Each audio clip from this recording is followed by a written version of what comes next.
Good evening. Today is the 16th day of January 2017, and we continue with our series, Explorations in Savitri, with our brother Alok. Namaskar. Before I get to the page number, I want to tell you about a letter I received the other day. I think we're in the 67th exploration. Oh, is it? And this young lady wrote to me and said, I'm starting at the first one again. So, very, very sweet and very sincere. So we are still in Book 2, the Book of the Traveler of the Worlds, Canto 6, Kingdoms and Godheads of the Greater Life. And we are on page 192. So, About two-thirds down. Huh? no, I think we finished a whole movement. I'll tell you the page. Yeah, we finished that part. And we will start You've got it. on page 191, 191. last 4 lines from below. Got it. Ah, yes, at the break. Yes, at the break. Good. But before I start, you remember one of the days we had thought about reading something from Sri Aurobindo regarding this zone of the vital. And it just so happens, and it's one of those very interesting, we can't use the word coincidences, but grace that I opened this book, Conversations with Sri Aurobindo, and I read a whole conversation with regard to this. And as some of us may know, today happens to be Pavitra Das' birthday. Yes. So it's just right on date that we read something from his conversation with Sri Aurobindo. For about an year, Pavitra Das used to go to Sri Aurobindo every day, and he was given a special time to meet with him. And there's so much. Maybe tomorrow in the Tuesday class, we'll talk more about Pavitra Das. So I'm limiting myself to a conversation of Sri Aurobindo with Pavitra Das, which is about this zone through which people pass and which people can easily mistake. The aspirants, the sadhaks, the neophyte yogis can mistake for the true thing and can get caught up there. As we know, the vital world is a great maker of illusions.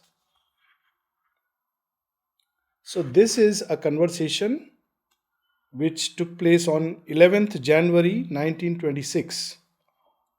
And he asked about Pavitra Das, as we know, had a background in Theosophical Society. Then he went with the Mongolian lamas and had a variety of experiences before he came to the ashram. And he asked about the Theosophical Society and the masters. Now, this context is important because otherwise Sri Aurobindo is not just writing like that. And he mentions it, that I am saying this because you have asked for it.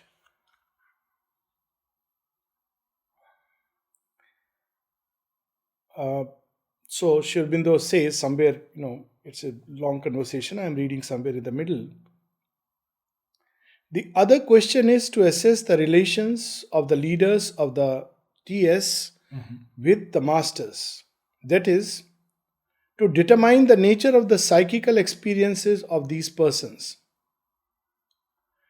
Everything in their works, and particularly the little true spirituality one finds there, makes me think that they have never gone beyond the vital plane, which corresponds to what they call the astral plane.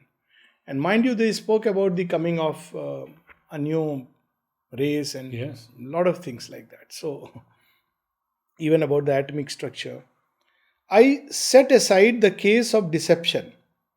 The first thing to be considered is willful self-deceit, the fact that on this plane, we see what we mentally want to see.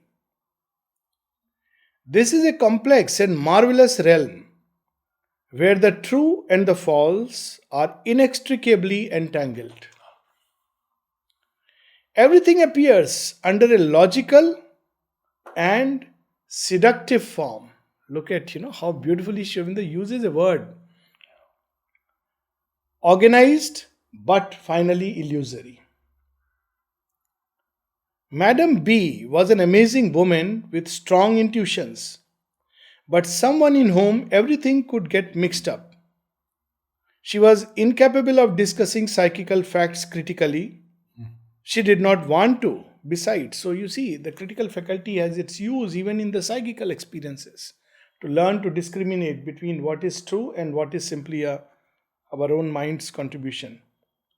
And this impulse, this desire to organize, to exercise and influence, is characteristic of the vital plane.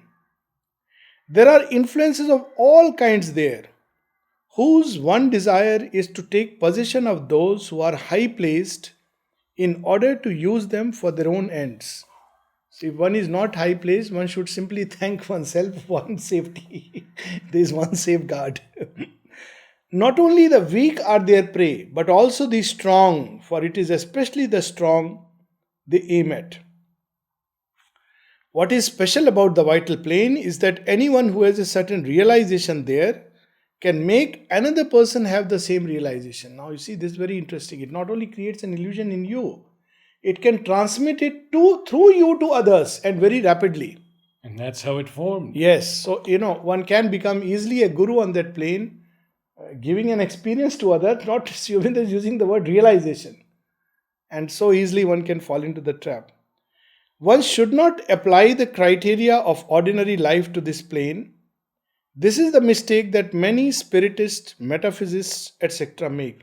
See, we read, how there is a direct communication, there is a direct interchange of thoughts, feelings, everything. What is missing is the soul. Yeah. So all other things can be communicated very powerfully. I know this by experience. I have old disciples who have deviated without my being able to bring them back. So great is the force of deception. Others write to me letters full of visions they have had.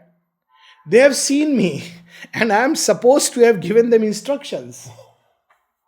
Now, it was not me, and those instructions I would disown. It so happened that several of them had the same vision at the same time, apart from some small variations of detail. So they would believe, oh yes, oh yes, oh yes, yes, everybody. And imagine if one is slightest off guard or with the ego and ambition to become a guru, how easy it would be. Oh, Guruji, all of us had this experience. In spiritual life, their conception is mental and ethical, not spiritual. In spiritual life, one must always be ready to reject all systems and constructions. For a time, a certain form is useful, then it becomes a hindrance. And then Shobhindo gives his own example. In my own spiritual life, since I was 40, 3 or 4 times I have completely discarded and broken the system I had arrived at.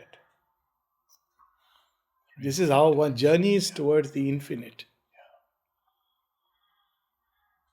If our disciples at X could not be brought back, the fault lies in their ambition. That kind of spiritual ambition is so dangerous for a yogi, which endows us with a special importance in human life.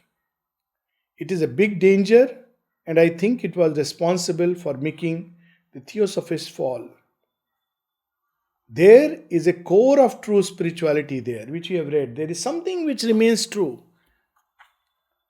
Very small, surrounded by a mass of erroneous facts and psychical data. And in time, even the core gets affected. I am answering your question because by breaking through the veil, you will reach this psychical region. Everybody passes through this. Hardly 1% can pass through it due to their mental purity. Their mind does not get attached to objects in order to find satisfaction in them. So one of the dangers is when we start taking bhoga of the experience.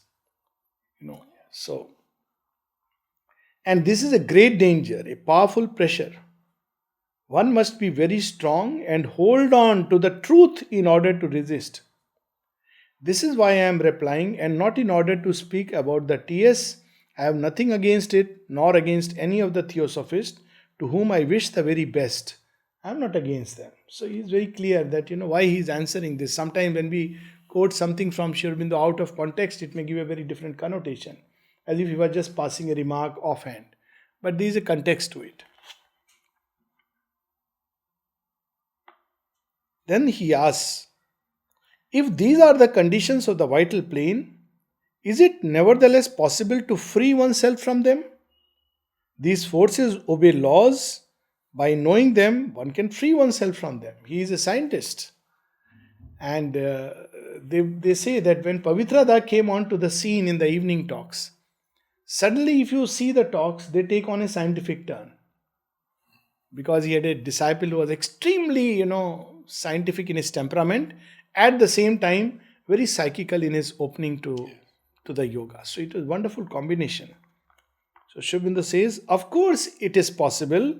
Even illusions obey laws. So it's not like, if you know the law, you can break the illusion.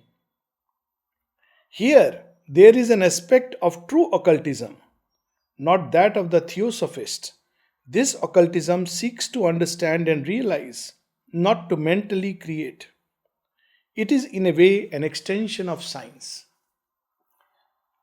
And of course, he speaks about Mother, having learned all the occult. Oh yes, she says that it obeys laws, and you can, if you know the laws. She often would insist that it's not just what you are seeing, but the feel that comes with it. And she would say that this force, which took on a form of Sri Aurobindo and started going around and telling people, creating a religion in his name, a very hard and cruel religion. So she says, he came to me and he wanted me to acknowledge all the faults and apologize for all the faults I have never committed. And then she says, he wanted even that I touch his feet. Now, this is something Sri Aurobindo would never do. He would never ask anybody to do this. He was such a wonderful, I have no word for it. Divinely human, or any word falls short when we speak of Sri Aurobindo. But we do have Nolini's experience. Yes. At the Samadhi, when Sri Aurobindo, it appears to be Sri Aurobindo, in radiant form. Yes. And so Nolini says that he's about to bend down and touch his feet. And he looks down and the feet are forked. And he knew then it was the devil. Yes. So Mother would also say, there is a rider when she said many things in connection with this. So she said that I sometimes don't say this because people then get afraid of any experience. So this also she said, any experience you begin to wonder, is it illusion? She said, no, they should not be afraid. What is important is they should be sincere. You should not stop at experiences. The goal of yoga is not to have these experiences, but to go beyond, to unite with the divine.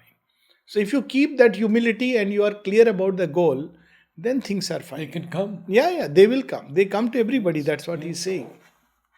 So with this background, because Ashupati has now gone through this world, the vital world, known as the astral world in many different systems. He has gone through this world. And now he describes to us, he has finished the description. Now he is coming out. So as he is moving out, he has already reached the peak. And as he moves out, that journey is being described. Ever he felt near a spirit in her forms. Its passive presence was her nature's strength. This soul is real in apparent things.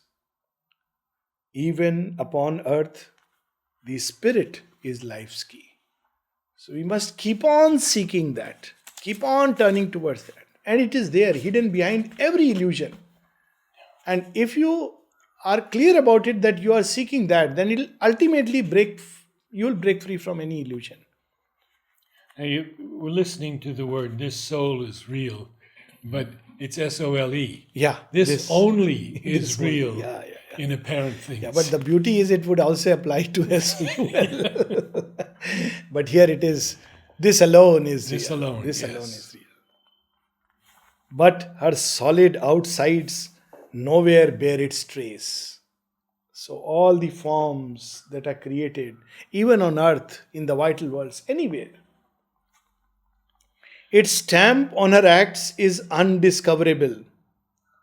A pathos of lost heights is its appeal. So, it is trying to recreate life with its such a creative outburst into countless forms. It's trying to create that, and yet at the end, there is a touch of pathos because at the end of it, it only manages a very beautiful illusion. Yes. So, who would be satisfied with an illusion? Only sometimes is caught a shadowy line that seems a hint of veiled reality.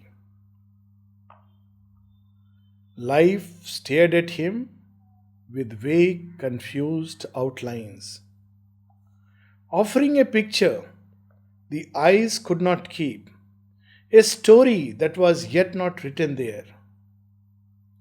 As in a fragmentary, half lost design, life's meanings fled from the pursuing eye.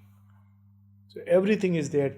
Tremendous experiences, so many forms, gods, goddesses, powers, forces, but its meaning, its purpose, that one thing which alone makes everything worthwhile, that is missing. This one thing reminds me of the Kane Upanishad, which is there in two parts. In the first part, the Rishi says that which the mind cannot reach, but that which the mind can function, know that to be the Brahman and not this that men seek hereafter. That which the eyes cannot behold, but that by which the eyes are motivated to function, to see, know that to be the Brahman and not this that men seek hereafter. Then again he speaks of hearing and speech in the same way. And then in the second part, it shows about, the Rishi talks about the gods who are actually the powers behind all these functioning. So they believe that it's their victory over the Titans after a war. And they are celebrating till the divine appears on the threshold of the unknowable. And they are humbled. They realize that it's not their victory, but the victory of the divine.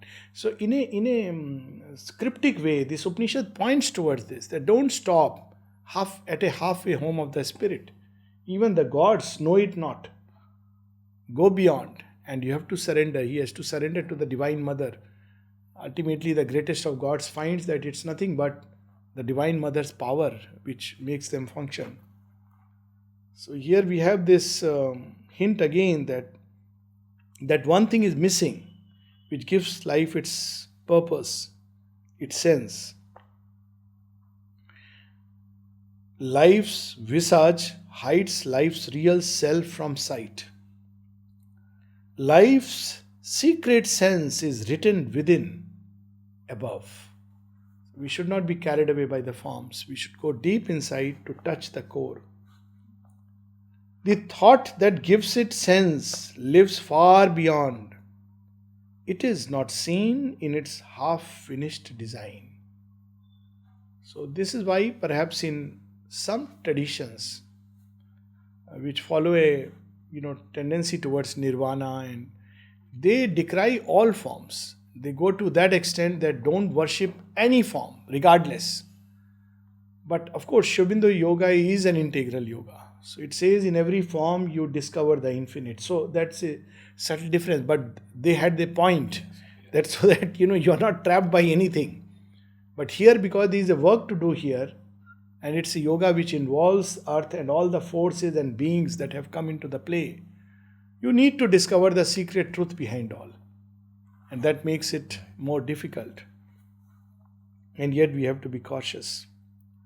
In vain we hope to read the baffling signs or find the word of the half-played charade. We know the dumb charade. Most of us have played it.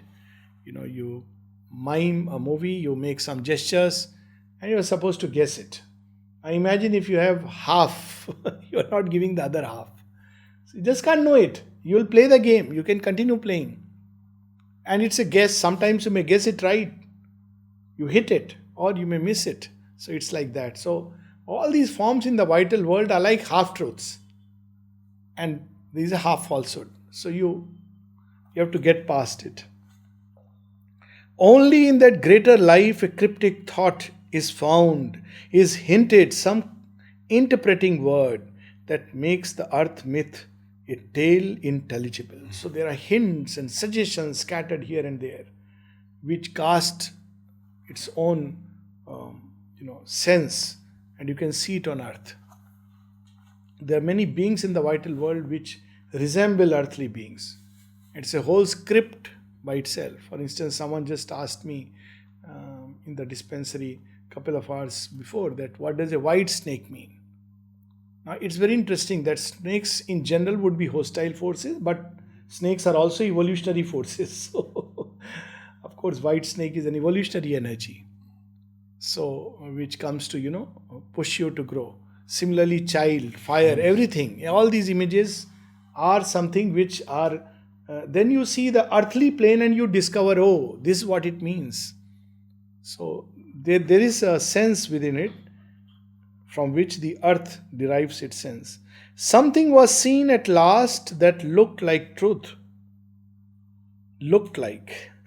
In a half lit air of hazardous mystery, the eye that looks at the dark half of truth made out an image mid a vivid blur, and peering through a mist of subtle tints, he saw a half blind, chained divinity. So it's very interesting that at that stage, because in Ashwapati's yoga, he has not yet reached that point from where you have the truth light from which you can see everything.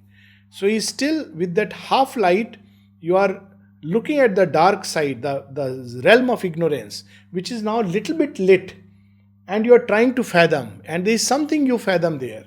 And what has he discovered? A half-chained divinity. Life is struggling to emerge. In its origin, it is divine, but it is chained by the forms, chained by the consciousness in which it is trapped. Bewildered by the world in which he moved, yet conscious of some light prompting his soul. Attracted to strange, far-off shimmerings. We have a marvelous line. Oh, yes. Attracted to strange, far-off shimmerings, led by the fluting of a distant player. He sought his way amid life's laughter and call. Who stands behind ultimately the dance of life? We'll see it in the world soul. Yes. The distant fluting will come near. It will very close. So the call of the infinite, somewhere he feels drawn. He hears it like the flute of the divine flute player. So that is what he navigates. That is the navigation, the call. He's not caught up with things which are halfway. The call. He sought his way amid life's laughter and call, and the index chaos of her myriad steps towards some total, deep infinitude. So he's navigating through this. Around crowded the forest of her signs. It's like a dense forest, magnificent forest. Half lit, delightful, charming, dangerous. Anywhere one may feel, it's a lovely clearing. Let me make my hut and sit in deep meditation here. I have arrived. But not Ashwapati. And that's why he is the yogi of yogis. At hazard, he read by arrow leaps of thought that hit the mark by guess or luminous chance, are changing colored road lights of idea, and are signals of uncertain, swift event, the hieroglyphs of her symbol pageantries, and are landmarks in the tangled paths of time. So Ashwapati had to do it because Sri Aurobindo had this work to do. He had to understand the entire technology of creation. Otherwise, one could well say, why know all about all this. Our goal is the divine. But no, the goal is to bring the divine into creation. So one has to see all the details.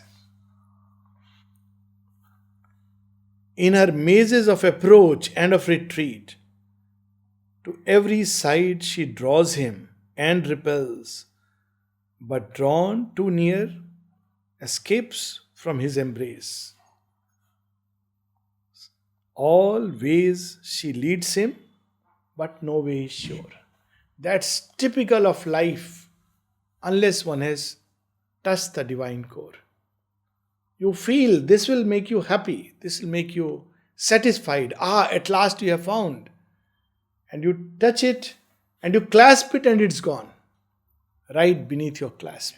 That's and see, it's a very fantastic illusion. And mother was asked why then this illusion is created. She says man is not ready straight away, so he goes from one illusion to another till he becomes ready for that infinite. So you have to move from, like a plant moves from a small pot to a bigger one and then ultimately to the open ground. So that's how one moves. Allured by the many toned marvel of her chant, attracted by the witchcraft of her moods, and moved by her casual touch to joy and grief, he loses himself in her, but wins her not. So there are a lot of people, who speak about spontaneity. Now, this can be very dangerous stuff. Spontaneity, there is a divine spontaneity, which is one with divine purity, when you are moved only by the divine will. But halfway through, if one practices it, as Shobindo says, that anarchy is the beginning and the end. But if you were to do it in the middle, you will land straight in the abyss. So, Our mother was asked about what would be the ideal yes. collective, and she said a divine anarchy. Yes, a divine anarchy. It is the end, where each one follows his own law. But if you do it in the middle, Sri Aurobindo has cautioned, it will land you straight in the abyss. And many times, spontaneously, mother is inspiring me. I feel inspired by the mother. That's why I am doing it. Shouldn't I follow where nature is leading me? So Sri Aurobindo said that, again, somebody said, after all, nature is also an aspect of the mother. He says, yes, but we are not supposed to follow the mother in the inferior nature, but follow her in the higher super nature. This is the transition. So when the veils are broken, when the ego's control is gone, when reason is illit, the lamp of reason, or one blows it out very early, the discrimination and the discerning mind has not yet developed, and one lands into this maze of experiences, it is invariably dangerous. That's why the psychic must step out first. A fugitive paradise smiles at him from her eyes. Ah, here is my heaven. Life creates. Beautiful lines. Yeah. Oh. He dreams of her beauty, made forever his. So there is only one forever, and that is the divine. There is no other forever. So, made forever his. He dreams of his mastery, her limbs shall bear. He dreams of the magic of her breasts of bliss. In her illumined script, her fanciful translation of God's pure original text, he thinks to read the scripture wonderful, hieratic key to unknown beatitudes. So it creates for man certain systems, beliefs, theories, experiences that allure, even allurement of paradise, breasts of bliss. You will go to paradise if you follow this Babaji. Naturally, paradise is attractive. And for all you know, I was reading a very interesting joke. Short stories. So one of the short stories was, a man died and went up, and God asked him, so how was heaven? So, here is heaven. Here is to create heaven. You can't get this kind of a richness and variety and the psychic touch above all, and a place where divine is incarnated so many times. You can't get this touch you get through matter in any of the worlds. So it was wonderful. So God asked him after departure, how was heaven? We are looking for a heaven in the beyond, missing the heaven here, at least to create the heaven here. But the word of life is hidden in its script. The chant of life has lost its divine note. It is so, so, so true. It's very interesting. This about Veda. Now, there are people who are very particular about, the way Vedas are chanted, the way any scripture is chanted. It's all right. I mean, it's fine. It has its own place and its value. But sometimes I feel in too much emphasis on that, you miss the real touch that comes from the touch of the soul. I've seen actually, not just heard, where a group of Brahmin boys from a particular Veda school who had mastered the art of chanting, and they were brought to inaugurate a particular seminar in which I was present. And they came and mechanically, like you press a tape recorder button, they started off. Yahoo and all those gestures, typical, Brahminical gestures. It was very fascinating, but it was so soulless. See, it's just like putting on a tape recorder, nothing else. There is nothing in it. It was just the mouth which was engaged with perfection, mind you. But the heart was asleep. The mind was making sure that all the words are technically correct. And the opposite of that, Aurobindo Basu once told me that he had this experience in a Russian Orthodox choir, direct to the soul, and a muezzin who was chanting direct to the soul. Also, when our inner soul itself is awakened, you can have this anywhere because you feel that touch. At the same time, I have seen that, there's too much emphasis on the externalities. The form. Yeah, the form. So obviously there are people all over the world with different kinds of pronunciation because, that's how the language is. Can't they find the divine just because, they are not proficient in pronouncing a syllable? He knows the scripture wonderful written in the heart where the real meaning is. The eternal Veda is secret in the heart of every living and thinking creature. And it unfolds itself, slowly or swiftly, petal by petal. It's not, okay, that's important, but let's not make that be the soul. So here, these two lines, of course, these lines have many layers of meaning. But the word of life is hidden in its script.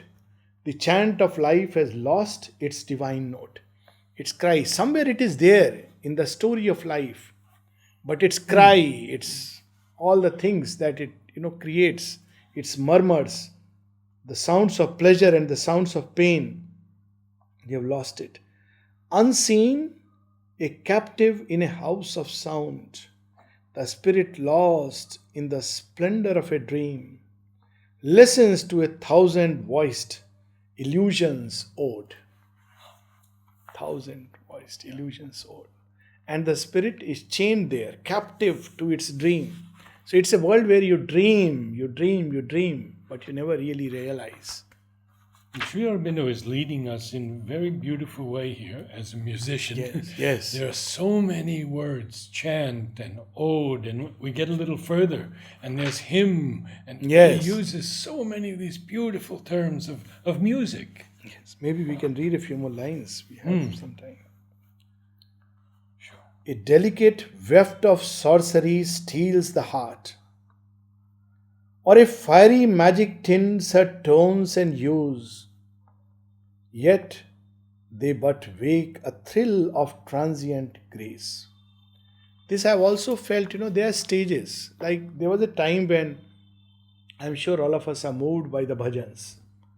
It's very nice, And later on also they carry their own appeal.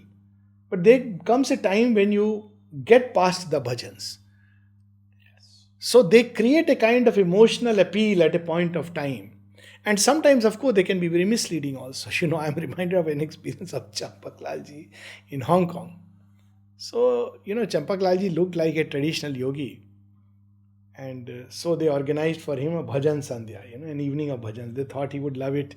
After all, he's a holy man. Holy men are supposed to like bhajans. So they started doing their bhajans with whatever equipment, and suddenly Champak Lalji got up and moved out. So initially they didn't understand. They thought he has gone to the washroom or something.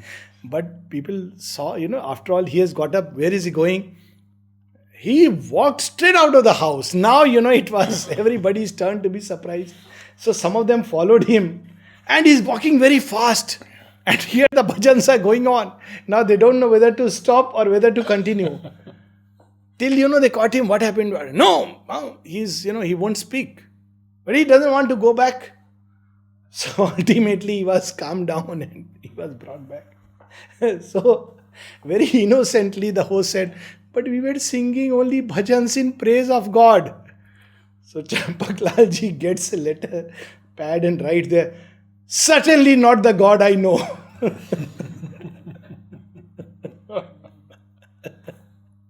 And we had another one where, Dilip Kumar Roy, and he went away, and Indra D's dancing. Yeah. He would sing and she would dance.